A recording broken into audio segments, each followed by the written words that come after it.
Bonjour à tous et bienvenue dans cette nouvelle vidéo. Vous le voyez à votre écran, aujourd'hui nouvelle vidéo, nouveau format.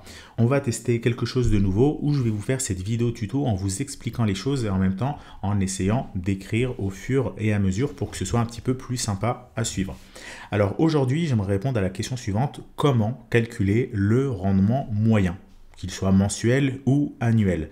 C'est une question qui peut à premier abord paraître simple, en réalité elle ne l'est pas vraiment. Je me suis rendu compte finalement en la posant à un certain nombre de personnes que quasiment personne n'arrivait à calculer le rendement moyen mensuel ou annuel sur un exemple qui est tout simple. Et justement aujourd'hui dans cette vidéo, j'aimerais vous détailler le calcul. Alors pour ça, vous allez le voir, ça va être un exemple assez simple.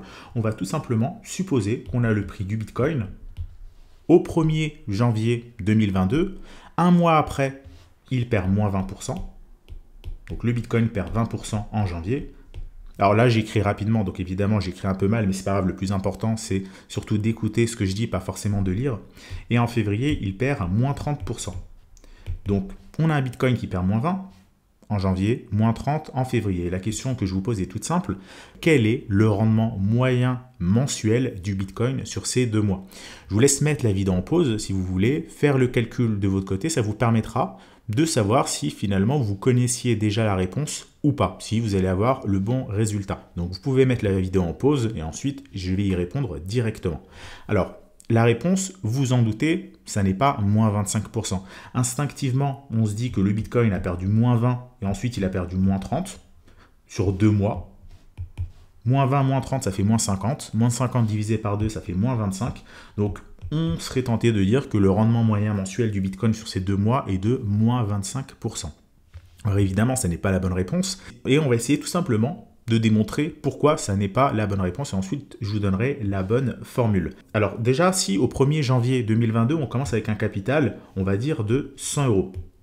Le Bitcoin a perdu 20%. Donc sur ce capital-là, il reste 80%, 0,8. Ensuite, en février, le Bitcoin a perdu 30%. Donc sur le capital, il reste 0,7. Et on se rend compte que lorsqu'on fait ce calcul-là, 100 fois 0,8 fois 0,7, à la fin, il nous reste un capital de 56 euros. Si moins 25% était le rendement moyen mensuel, eh bien ça voudrait dire que lorsqu'on fait 100 fois 0,75 fois 0,75, on est censé obtenir également 56 euros. Or, en réalité, on obtient 56,25 euros. Donc, on voit bien que les moins 25 qu'on avait ici ne sont pas bons. Ce n'est pas le vrai rendement moyen mensuel. Si le Bitcoin il a perdu moins 20 et ensuite il perd moins 30, ça ne revient pas à dire que le Bitcoin a perdu moins 25 et ensuite il a perdu moins 25. Ce n'est pas comme ça qu'on raisonne. Alors pourquoi ce n'est pas la bonne valeur? Parce que tout simplement, la moyenne qui est ici, c'est ce qu'on appelle la moyenne arithmétique. A plus B divisé par 2. Par contre, pour calculer le rendement moyen, on doit utiliser non pas la moyenne arithmétique, mais la moyenne géométrique. La formule, elle va différer. Alors ça, c'est le côté, on va dire, un petit peu simple, pratique. Vous voyez bien pourquoi ça ne fonctionne pas. Et bien maintenant, je vais vous dire comment on calcule le rendement moyen mensuel et je vais vous donner la vraie valeur. Donc, on va repartir avec le même exemple. Souvenez-vous, moins 20% en janvier et moins 30% en février. Hop là, janvier, février. On va maintenant essayer d'obtenir le vrai rendement moyen mensuel. Donc, on va supposer qu'on a un capital final qui est égal au capital qu'on avait initialement, fois 1 plus le taux en janvier, qu'on va appeler T1, fois 1 plus T2, donc le taux en février. Donc vous voyez, c'est exactement ce qu'on appliquait en haut. Pour connaître le capital final à l'issue des 2 mois, on prend le capital initial, on avait pris 100 euros, on multiplie par 1 plus T1. Évidemment, si le taux est négatif, si c'est une baisse, ça donnera un nombre inférieur à 1. En haut, c'était par exemple moins 20%, donc 1 plus T1, ça va faire 1 moins 0,2, donc 0,8. C'est le fameux 0,8 qu'on avait tout à l'heure, ici le 0,7. Donc cette formule nous donne le capital final. Mais si on a un taux moyen, on peut également utiliser la formule suivante. Le capital final, c'est égal au capital qu'on avait initialement, fois 1 plus le taux moyen, Tm, fois 1 plus Tm. Oui, parce que si on avait un taux moyen, en appliquant cette formule-là, en prenant par exemple, admettons que le taux moyen c'est moins 26%, eh bien on peut prendre le capital initial, faire 1 moins 26%, fois 1 moins 26%, on obtient le capital final. Ça, c'est la vraie formule mathématique. Donc maintenant, comment on retombe sur nos pattes? Pour ceux qui ont fait des maths, on simplifie CF, on simplifie CI, et on a quoi? On a tout simplement 1 plus TM fois 1 plus TM est égal à 1 plus T2. Pardon, 1 plus T1 fois 1 plus T2. Tout simplement. Ce qui est là, je le mets à gauche. Ce qui est en haut, je le mets à droite. Hop, on descend un petit peu. Ici, on a la même chose. Donc, ça fait 1 plus Tm au carré. C'est égal à 1 plus T1 fois 1 plus T2. Ici, on a un carré. On l'enlève. On met une racine carrée. Et enfin, pour avoir le taux moyen, on isole en passant le 1 de l'autre côté. Donc, le taux moyen, c'est la racine carrée de 1 plus T1 fois 1 plus T2 moins 1. Donc vous voyez, la formule elle est un petit peu plus compliquée que ce qu'on avait en haut par rapport à la moyenne arithmétique. Et en faisant ce calcul-là, on va obtenir le vrai taux moyen. Donc là, il suffit de remplacer par les valeurs qu'on avait en haut. Le taux moyen, c'est la racine de 1 plus T1.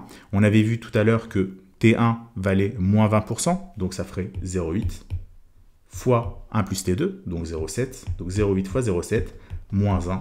Et là, on obtient, si on le fait à la calculatrice, un taux moyen qui non pas de moins 25%, mais de moins 25,17%. Donc vous voyez, il y a quand même un petit peu de changement. Et si on reprend ce taux moyen de moins 25,17%, eh bien on va retomber sur nos pattes. Pourquoi? Parce que si on fait 100 €, le capital initial, fois cette fois-ci 1 moins 25,17%, et on refait la même chose, donc on peut le mettre même au carré, et bien là, on tombera donc sur le capital qu'on avait tout à l'heure, c'est-à-dire 56 €, le capital final. Donc voilà comment on obtient le rendement moyen ou le taux moyen, peu importe, mensuel ou annuel. Vous voyez, finalement, c'est pas très compliqué non plus. Alors pour être sûr que vous avez bien compris, je vous redonne un nouvel exercice. On va reprendre l'exemple d'en haut, le Bitcoin qui a perdu moins 20% en janvier, il a perdu moins 30% en février, et cette fois-ci on va rajouter un mois de plus. Au mois de mars, il gagne 50%. Quel est le rendement moyen mensuel? Donc c'est la même question que tout à l'heure, sauf que cette fois-ci on n'a pas 2 mois, mais on a 3 mois. Donc si vous voulez essayer, pareil, je vous laisse mettre la vidéo en pause pour essayer de faire ça de votre côté et vérifier que vous avez bien compris comment calculer ce rendement moyen. Alors, je vais vous donner la réponse maintenant.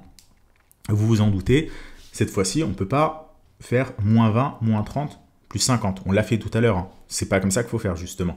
Donc, c'est pas une moyenne arithmétique, c'est une moyenne géométrique. Là, vous voyez bien que, instinctivement, si le Bitcoin il perd 20%, qu'il en repère 30 et qu'il en regagne 50, on se dit, bon, finalement, il est revenu au point initial. Donc, à la fin, le rendement moyen du Bitcoin, c'est 0%. Mais probablement que vous en êtes déjà rendu compte, quand par exemple, le Bitcoin il perd 50%, eh bien, pour revenir au capital initial, il ne faut pas qu'il regagne 50%. Il faut qu'il fasse x2, il faut qu'il regagne 100%. Et plus évidemment le pourcentage est élevé, et plus l'écart est flagrant.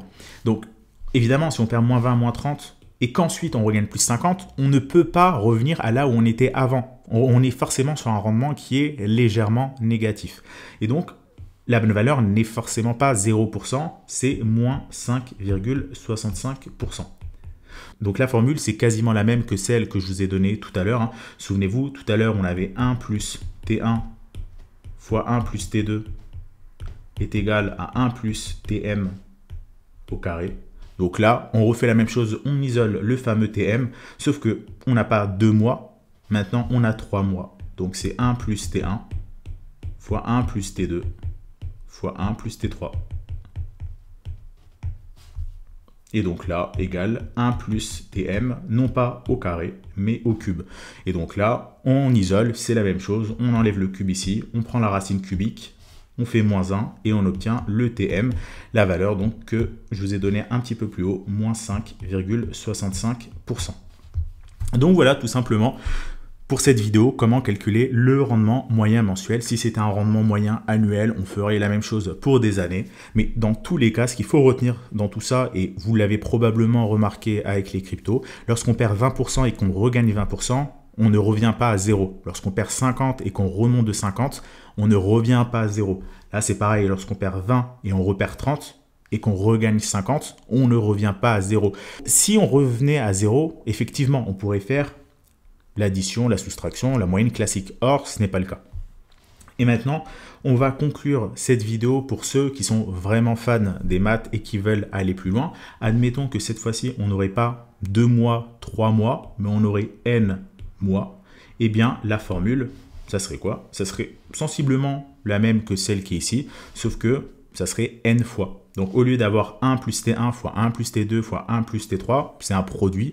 Donc, c'est tout simplement le produit D1 plus TI pour I égale 1 à n moins 1. Et donc là, on obtiendrait le Tm. Et évidemment, on n'oublie pas de prendre la racine nème, 1 sur n. Donc c'est le calcul qui est en haut. On fait le produit de I égale 1 à n, le nombre de mois qu'on a. Donc si on a 10 mois, c'est 1 plus T1 fois 1 plus T2 fois 1 plus T3, etc. etc. On prend la racine, vous l'avez vu, quand il y a 2 mois, on prend la racine carrée. Quand il y a 3 mois, on prend la racine cubique. Quand il y a n mois, on prend la racine nème. Alors ici, c'est pas 1 sur n, pardon, c'est juste un n. Ou bien on peut également écrire ça. Produit de I égale 1 à n des 1 plus TI. Tout ça à la puissance 1 sur n moins 1. Et là, on a le rendement moyen. Donc voilà, ça c'est pour conclure pour ceux qui veulent vraiment faire le calcul sur plusieurs mois. Donc voilà par rapport à cette vidéo tuto. J'espère que je ne vous ai pas trop assumé par rapport aux formules mathématiques. Ce qu'il faut retenir en réalité, c'est la formule pour 2 mois. À partir du moment où vous maîtrisez la formule pour 2 mois, eh bien vous maîtrisez la formule pour autant de mois que vous le souhaitez. Alors dites-moi en commentaire si ce type de vidéo vous l'appréciez ou pas, si vous avez des retours à me faire, si vous souhaitez d'autres vidéos de ce type-là, et également si vous avez des idées de sujets à me suggérer, que ce soit des formules à calculer ou bien des rendements, des drawdowns, peu importe. Si vous avez des sujets en particulier où vous voulez que j'y réponde en donnant soit des formules ou en expliquant de manière différente, proposez-les dans l'espace commentaire. Et s'il y a des sujets qui reviennent, eh bien j'en ferai une vidéo. Voilà, si vous avez apprécié cette vidéo, n'oubliez pas de laisser un like. Je vous souhaite à tous une excellente soirée et on se retrouve dès la semaine prochaine pour une nouvelle vidéo d'analyse sur YouTube.